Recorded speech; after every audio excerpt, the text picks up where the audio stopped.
No? So, yon ang content natin sa araw na to ay magdi-DIY tayo ng sasakyan. Gagawin natin yung taxi. So, yun, dito pa rin tayo nakatira sa Antipolo. No? So, shout out sa mga taga-sityo Nagpatong. Dito pa rin tayo. So, dyan tayo nakatira sa Barong-Barong. So, gagawin natin ngayon yung taxi. Gagawin natin dahil lusot ang preno. So, kaya yon, gawa natin ng paraan, papalitan natin ng repair kit, master repair kit. So yun, samahan lang kami guys. So yan po yung taxi na gagawin natin. Ayan. So bali kahapon nakabili na tayo ng parts niya. Pakita ko sa inyo yung parts na nabili ko. Ayan. Ito po ay master para sa preno. Doon to nakaatat sa may hydrovac. So yan ang pamalit natin na bago. So yan, kanina naumpisahan ko na to. Yan, dandahan ko lang. So yan o. Yan, ito yung master. Dito natin ipapalit yung mga repair kit na set. So yan, kakalasin pa natin yan guys, no. Tingnan nyo na lang, no.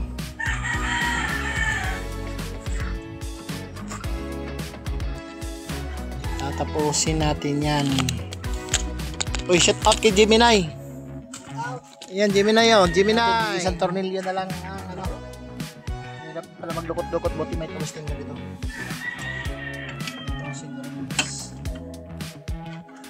Matatapos na rin po kalasin.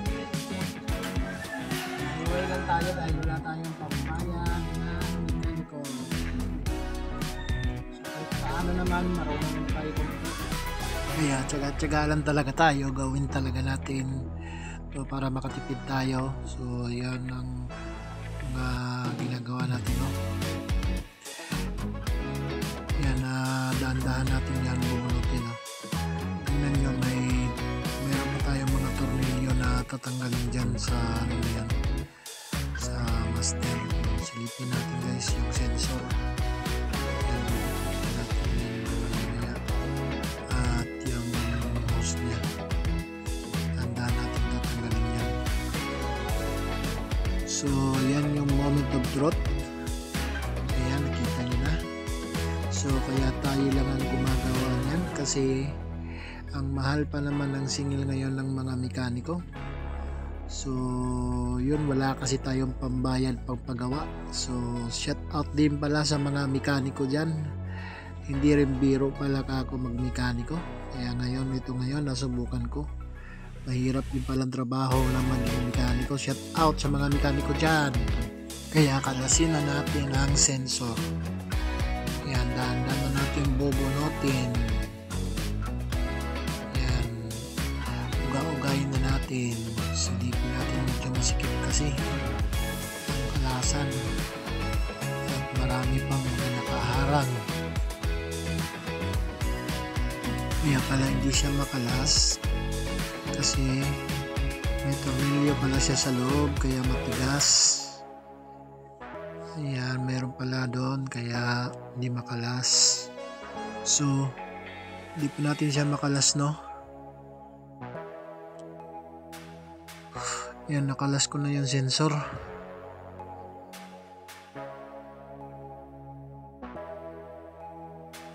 Hindi natin yan sa ilalim kasi may tornilyo pa yan doon sa loob. Yung nakakonekta doon sa hydrovac at saka doon sa push rod. Yan, tingnan natin. Tingnan natin yan dyan sa loob. Bunutin natin yung pin doon mismo sa push rod doon sa ilalim yung nakatukod sa hydrovac. Yan, tingnan natin sa ilalim.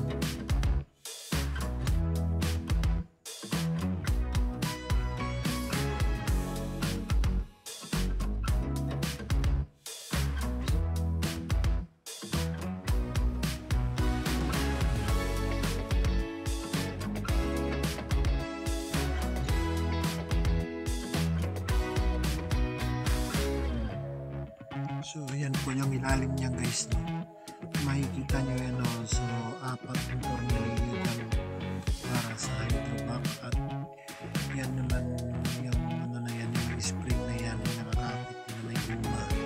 Yan po yung push rod po sa hydrovac yung tumutusok sa master. So yan po yung kakalasin natin yung may spring na yan, may pin na yan, kakalasin natin yan. Yan po yung bubunutin natin mamaya. Yung mga na yan nakikita nyo guys. Tanggalin na natin yung master, ayan o. Bubunutin na natin yan. Sinatanggal natin yung sa ilalim natin yung pin sa ilalim. Yan yung master. Makikita nyo yan. Yan po yung master na yan. Ito po yung tumutusok sa push rod. Yan o.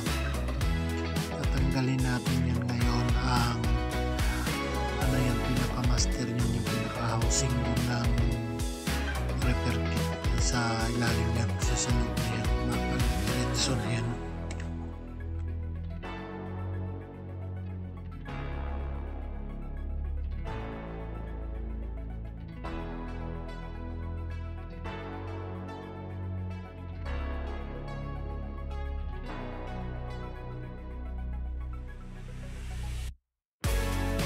Yan, umpisan na natin to, tanggalin natin to yung ulitin natin ng puller yung ano na yan, tanggalin natin yan. Yan, may lock kasi yan dyan, no? Yan, bubunutin natin yan, tanggalin natin. Yan po, buti na lang may puller pa tayong gamit. At para matanggal natin yan ngayon, dahan-dahan natin bubunutin, sikwatin. Yan, gagamitan natin ng Phillips screw. Gagamitan natin ng mga flat screw, pala flat screw ang itutusok natin, tanggalin natin yung pin, sikwatin natin yung pin yan para makalas po yung ano yung pin, ikot natin, sikwatin natin para mabunot natin yung secondary na master nya. Yan, tanggalin na natin yung secondary master. Yun, nabunot na natin. At yung isa naman yan, tingnan nyo, basag-basag talaga, kaya sira talaga yung secondary master. At yung kakalasin na naman natin yung pinaka-primary nyan natin ang long nose. Yan, bubulotin natin yung primary master nyan doon sa loob. Natin kunti. Yan, tutukin natin baka lumabas yung primary, hindi abot ng long nose. Yan, tutukin natin baka lumusok. Yan, tingnan natin ngayon kung makuha na na mabot na ng long nose. Yan, hindi pa lumalabas. Ayun, mayroon palang tornilyo doon. Yan, gagamitan natin ngayon digis. Tornilyo pala eh. Yan, babakasin natin yan, no? Yan, luwagan natin yan. Yan, na yun. So, stadyin yan, doon pala pagkalas yun, tumalsik. Yun yung primary na master nya, tumalsik siya.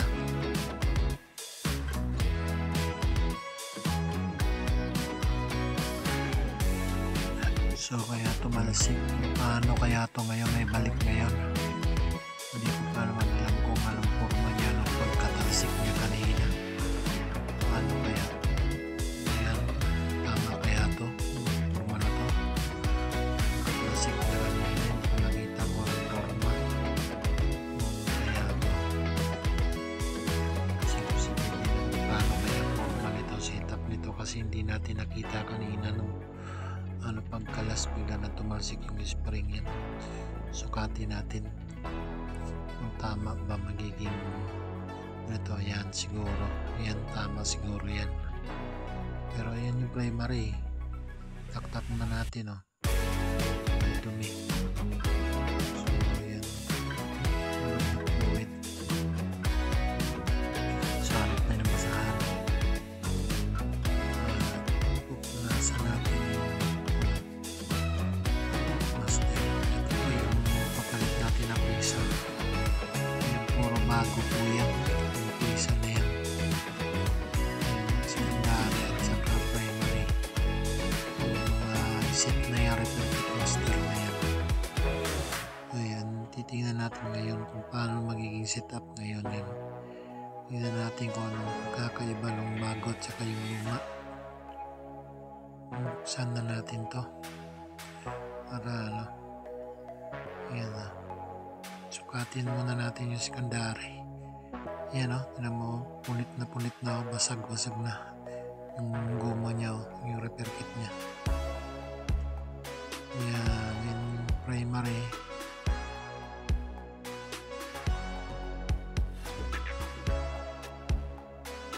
Ayan. Ayan. So, linisan pa natin yung master nun. Para walang buhangin.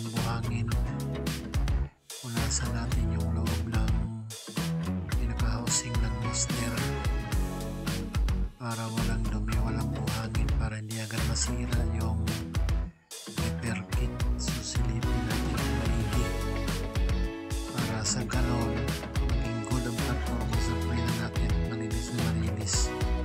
Ayan, punasan natin ang basahan. Silipin natin ang maigi kung meron pa bang mga buhangin. Kasi galba naman ito na yun, nila napalitan ng ano to. Ngayon no, salatin natin kung may buhangin pa.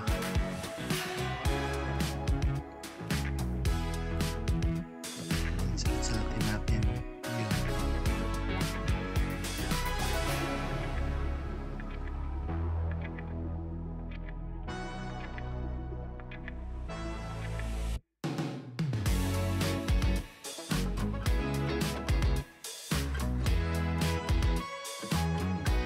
So, gagamitan natin yung brake fluid, no? Buhusan natin yung master para yung mga bangin-bangin sa loob sa ganon ay makalas. So, silipin natin yung buhusan natin yan ng brake fluid.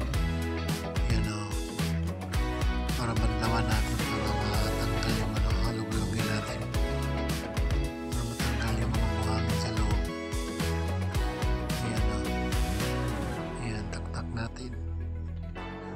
So, patuloyin natin ng maigi para walang maging matirang buhangin.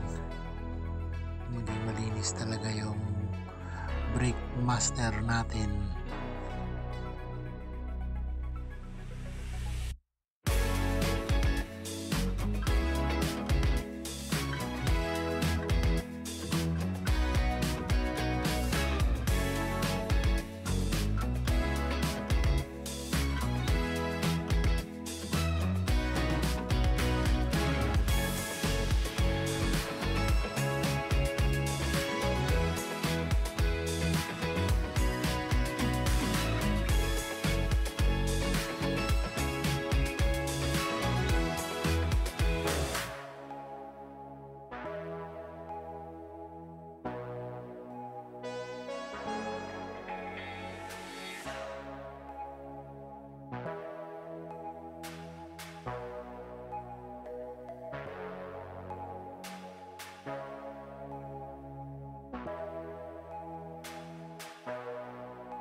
lagyan na natin ng brake fluid, no? So yan, oh, brake fluid gamit natin ay Prestone, no? Shout out sa Prestone, baka naman yan, kita niyo naman ang Prestone ang gamit natin ng brake fluid. Magandang klase yan ng brake fluid na yan.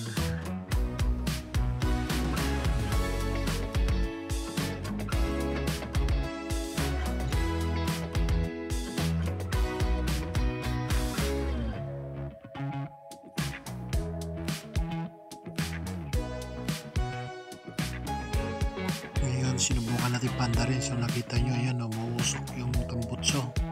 Ano kaya naging problema nyo, no? Kaya tambut yung usok, wala sumasama yung fluid dun sa hydrovac, ay mali yata akong kabit. So comment nyo lang guys kung ano naging problema nito, at susunod na video samahan nyo lang ako.